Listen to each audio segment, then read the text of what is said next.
Everyone, welcome to my channel physics by Neetu. हमने अपने last वाले लेक्चर में ट्रांसफ़र ऑफ हीट स्टार्ट किया था। उसमें हमने अंडरस्टैंड किया था कि हीट को किस किस मेथड से ट्रांसफ़र किया जा सकता है, और उसमें हमने कंडक्शन स्टार्ट किया था। और कंडक्शन में भी हमने क्या डिस्कस कर चुके हैं, हम steady state and variable state क्या होती है उसके बारे में हमने अंडरस्टैंड कर लिया था। अभी देखो एक दो लेक्चर कंडक्शन पे ही बनेंगे। अभी नेक्स्ट वाला टॉपिक है इसी में ही, टेम्परेचर ग्रेडियंट। देखो टेम्परेचर ग्रेडियंट क्या होता है, rate of change of temperature with distance.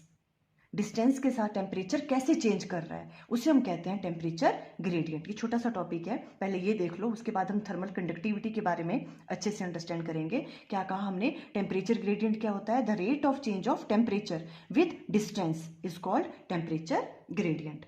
For example, जैसे आपने इधर क्या ले लिया हो, एक रॉड ली हुई है, ठीक है, एक आपके पास ये मेटल की रॉड है, और हमने क्या कहा था देखो, और ये किस में होगा, जैसे मान लो आपने जब स्टेडी स्टेट की बात कर रहे हैं, हमने क्या कहा था कि हम जितनी भी डिस्कशन करेंगे हम ये अज्यूम करके चलेंगे कि कौन सी स्टेट है वो स्टेडी स्टेट है। स्टेडी स्टेट में क्या होता है, जितनी हीट यहाँ से एंटर होगी उतनी हीट यहाँ से बाहर निकलेगी।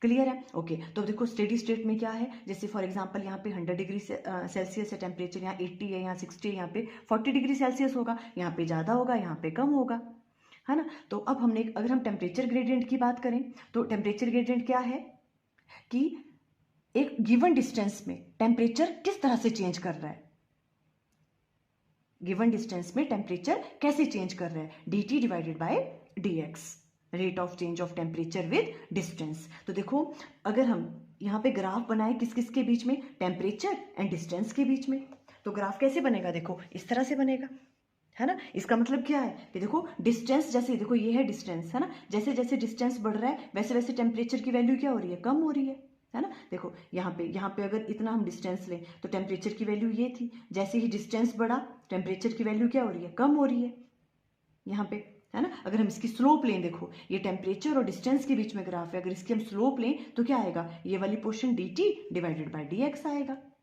हम स्मॉल चेंज की अगर बात कर रहे हैं, है ना, स्मॉल डिस्टेंस की बात करें तो dt डिवाइडेड बाय dx, इसे हम कहते हैं टेम्परेचर ग्रेडियंट। क्लियर हुआ?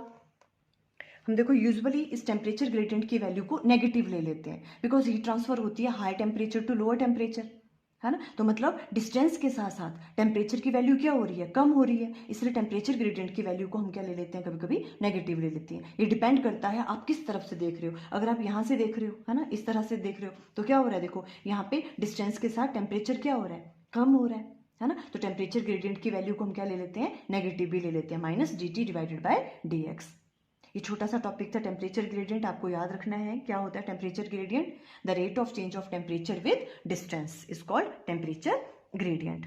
अब इसी में ही देखो कंडक्शन में ही नेक्स्ट वाला टॉपिक है आपके पास थर्मल कंडक्टिविटी, काफी इंपॉर्टेंट है ये वाला टॉपिक। थर्मल कंडक्टिविटी क्या होता है, देखो हम क्या कह रहे हैं, मान लो आपके पास इस तरह से दोबारा से हमने कोई एक रॉड ले ली, मेटल की रॉड ले ली, ठीक है। अब इसमें से हम देखना चाह रहे हैं कि कितनी हीट फ्लो कर रही है, ठीक है, और ये स्टेडी स्टेट लेंगे हम हमेशा क्या कह रहे हैं, हम जो भी चीज़ लेंगे हम क्या अज्यूम करेंगे, कौन सी स्टेट है, स्टेडी स्टेट की बात करेंगे हम, ठीक है। ओके, तो अब अगर हम स्टेडी स्टेट में ले रहे हैं यहाँ पे कि जो भी हीट का फ्लो है वो किस किस पे डिपेंड करता है, it is found that the amount of heat Q flows during the steady state is, किस किस पे डिपेंड करती है, जो भी आपके पास हीट फ्लो है।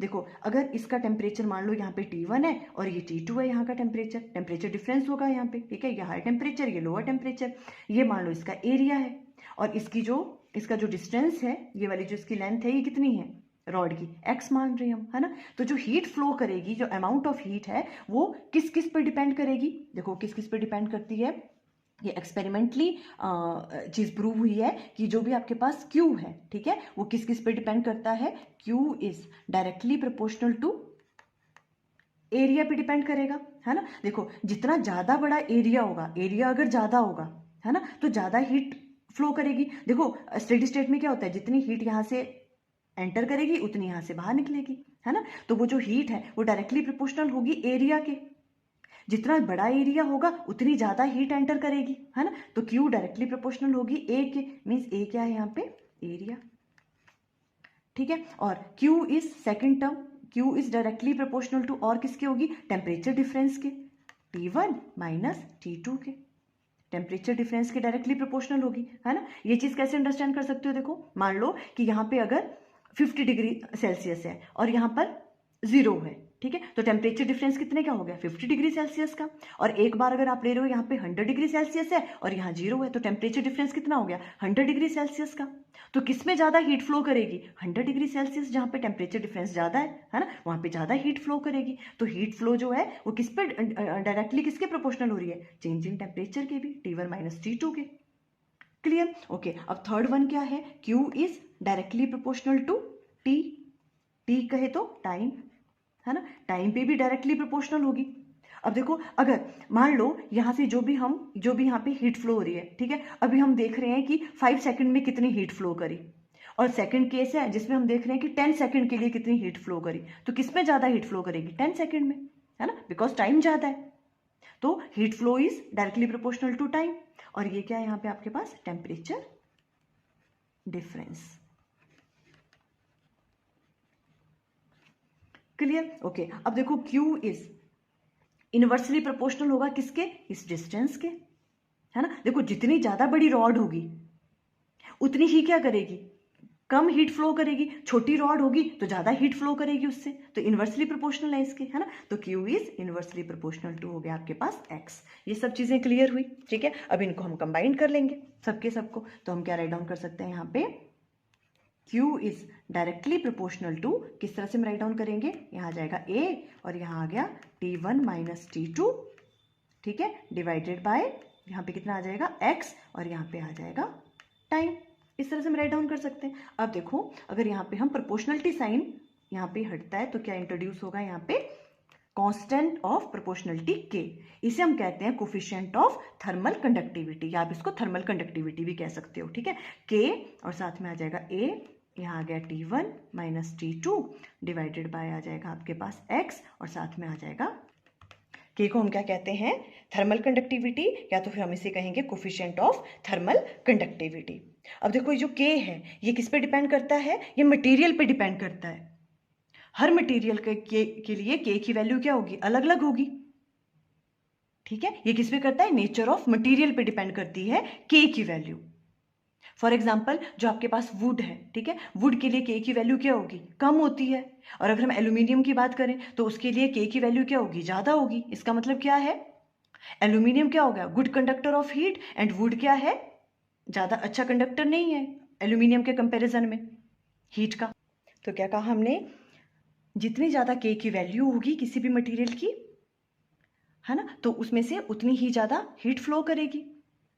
Heat flow is directly proportional to K also, है ना, जितनी ज्यादा K की वैल्यू होगी उतनी ही ज्यादा वहां से हीट फ्लो करेगी। क्लियर। अब देखो इसके यूनिट्स पूछ लेते हैं कई बार एग्जाम में, तो unit of coefficient of thermal conductivity कभी आ जाता है एग्जाम में, तो देखो किस तरह से फाइंड आउट करेंगे हम। देखो हमारे पास क्या वैल्यू आई थी, देखो यहाँ पे Q की, Q किसके बराबर था, यहाँ पर था आपके पास K, coefficient of thermal conductivity A, और यहाँ पर क्या था T1 minus T2 divided by क्या है आपके पास यहाँ पे X जो लेंथ है रॉड की, और यहाँ पे आ जाता है टाइम। क्लियर। अब यहाँ से हमें K की वैल्यू फाइंड आउट करनी पड़ेगी, अगर हमें यूनिट्स फाइंड आउट करने हैं तो K की वैल्यू क्या आएगी, देखो इस वाले फॉर्मूले से K इक्वल टू आ जाएगा, क्रॉस मल्टीप्लाई करो, ये आ जाएगा आपके पास, ये Q है, Q और साथ में आ जाएगा X, ठीक है, QX डिवाइडेड बाय ये सारी चीज, यहाँ पे आ जाएगा एरिया, और T1 माइनस T2 को मैंने इस तरह से राइट डाउन कर सकते हैं हम, डेल्टा T, ठीक है। और यहाँ पे आ जाएगा आपके पास T भी कहाँ आएगा, नीचे आ जाएगा यहाँ पे, है ना। अब इसके यूनिट्स अगर हमें राइट डाउन करने हैं तो देखो सबसे पहले हम किसके यूनिट्स कर रहे हैं, SI यूनिट्स देखते हैं। देखो SI यूनिट्स ऑफ K क्या आएंगे, SI यूनिट्स ऑफ K देखो, Q है हीट, हीट के क्या होंगे, जूल, ठीक है, और X के क्या होंगे, डिस्टेंस, तो मीटर आ जाएगा, डिवाइडेड बाय एरिया है तो एरिया क्या होंगे, metre square. Change in temperature के क्या होते हैं, आप केल्विन भी ले सकते हो, डिग्री सेल्सियस भी ले सकते हो, ठीक है, तो हम यहाँ केल्विन ले रहे हैं, ठीक है। और टाइम के क्या होंगे आपके पास, सेकंड। इस तरह से 1 मीटर से ये वाली चीज कैंसिल आउट हो गई, है ना। तो यहाँ पे क्या आ जाएंगे, इसके यूनिट्स देखो किस तरह से राइट डाउन करेंगे, joule per metre second and kelvin, इस तरह से राइट डाउन कर सकते हैं। ये वाली बात क्लियर हुई आपको। अब यहाँ पे देखो, इसको एक और तरीके से भी राइट डाउन कर सकते हैं, ठीक है। ये क्या है, एनर्जी पर यूनिट टाइम, ये क्या होता है, पावर, है ना। और पावर के क्या होते हैं, वॉट, तो इसकी जगह हम वॉट भी राइट डाउन कर सकते हैं, वॉट डिवाइडेड बाय मीटर, और यहाँ क्या, केल्विन। इस तरह से भी आप राइट डाउन कर सकते हो, ठीक है। वॉट मीटर -1, केल्विन -1, ऐसे भी राइट डाउन कर सकते हो। अब अगर हम किसकी बात करें, सीजीएस यूनिट्स की, सीजीएस यूनिट, और इसको हम कई बार कॉमन यूनिट्स भी कहते हैं, ठीक है, कॉमन यूनिट ऑफ के। एग्जाम में आ चुका है एक बार ये, कॉमन यूनिट ऑफ के बताओ, ठीक है। तो क्या होंगे, देखो हम किस तरह से राइट डाउन करेंगे सीजीएस में इसको, जूल की जगह क्या आ जाएगा आपके पास, कैलोरी, ठीक है। और मीटर, यहाँ पे एक्स की जगह यहाँ क्या आ जाएगा, सेंटीमीटर, डिवाइडेड बाय एरिया की जगह आ जाएगा सेंटीमीटर का स्क्वायर, और चेंज इन टेम्परेचर को हम राइट डाउन कर सकते हैं डिग्री सेल्सियस, और टाइम क्या आ जाएगा आपके पास, सेकंड, सेंटीमीटर से सेंटीमीटर गया, और यहाँ आ जाएगा कैलोरी पर सेंटीमीटर सेकंड लिख दो, डिग्री सेल्सियस के, ठीक है। तो कॉमन यूनिट्स किस तरह से राइट डाउन कर सकते हैं, और देखो यहाँ पे क्या है, इधर कैलोरी सेंटीमीटर इनवर्स, यहाँ आ जाएगा सेकंड इनवर्स, ठीक है, और डिग्री सेल्सियस इनवर्स, ये इसके कॉमन यूनिट्स बन गए, ठीक है। अब देखो डायमेंशंस की बात कर लें, डायमेंशन फॉर्मूला पूछ लेते हैं कभी कभी, इसके डायमेंशंस अब इजी हैं, देखो किस तरह से निकालोगे आप। देखो सबसे पहले यहीं से फाइंड आउट करते हैं हम, देखो ये है फाइनल जो है आपके पास, है ना, यहाँ पे, क्योंकि यहाँ पे मीटर स्क्वायर से मीटर कैंसिल हो गया था, तो यहाँ से हम राइट डाउन करते हैं। तो देखो ये क्या है, एनर्जी, एनर्जी के क्या होते हैं, हमने बहुत बार निकाले हैं, अभी देखो mL2T-2, ये वाली चीज़ आ गई। और यहाँ पे डिवाइडेड बाय किसके होगा, मीटर के क्या होते हैं, देखो यहाँ पे हम L राइट डाउन कर लेंगे, और सेकंड के लिए क्या हो जाएगा आपके पास, यहाँ पे T, और केल्विन को K ही रहने दो, इस तरह से, ठीक है। ये वाली चीज़ पता है ना आपको, एनर्जी के कैसे आए, एनर्जी क्या होती है, देखो वर्क डन, वर्क, और वर्क किसके बराबर होता है, work is a form of energy, है ना। और वर्क के क्या होते थे, फोर्स इनटू डिस्टेंस, और फोर्स के क्या होते हैं, mL/T-2, और डिस्टेंस के आगे L, तो दोनों को मल्टीप्लाई किया तो क्या हो गया, mL/T-2, इस तरह से मैंने राइट डाउन किए हैं ये वाले, है ना। तो अब देखो इसको सॉल्व करेंगे तो m देखो वैसे रह जाएगा, है ना, तो यहाँ आ जाएगा m विजिबल है, m दिस वन, और L ऊपर जाएगा तो L-1, और यहाँ से एक L कम हो जाएगा, ठीक है, सॉरी यहाँ पे एक L कम हुआ, mL2 था, ऊपर गया तो -1 आ जाएगा, है ना। तो यहाँ पे आ जाएगा mL1, और T-2 है, ये ऊपर जाएगा तो -1 होगा, तो T की वैल्यू क्या आ जाएगी, -3, और K ऊपर जाएगा तो K-1, ये आ गया आपके पास।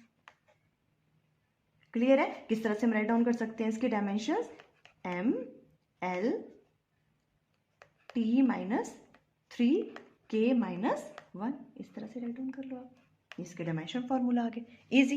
तो देखो आज हमने थर्मल कंडक्टिविटी के बारे में अंडरस्टैंड किया, आई थिंक आपको अच्छे से क्लियर हो गया। Okay, thank you.